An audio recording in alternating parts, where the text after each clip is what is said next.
quick one guys, I'm about to show you one of the important features Microsoft has added to Windows 11 in this recent update. Trust me, this feature is very useful and it saves time. Now for example, you want to close all the processes regarding this application. What we usually do is that we go to the taskbar, right click on it, click on Task Manager. Now you have to look for the application. Okay, now we found this application, highlight on it, right click on it and select End Task. Now we don't have the icon anymore, but what if I told you there's a very easy way to go about this without this ceremony? Let me show you how to do this the easy way. I'm going to minimize this. Now you can click on this icon, go onto your settings.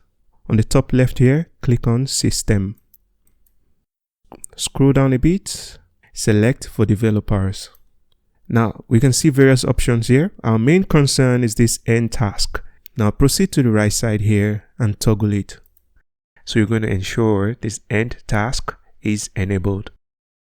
Just going to minimize this. The same way we're going to right click on this application. Now we can see that we have this End Task option right here.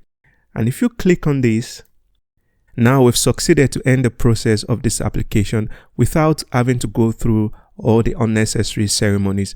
This is going to save a lot of time and effort. Personally, for me, I find this feature to be very useful, and if you find this useful, do well to subscribe to this channel. Also turn on the notification so you get notified when I post contents like this. Have a nice day guys. Peace out.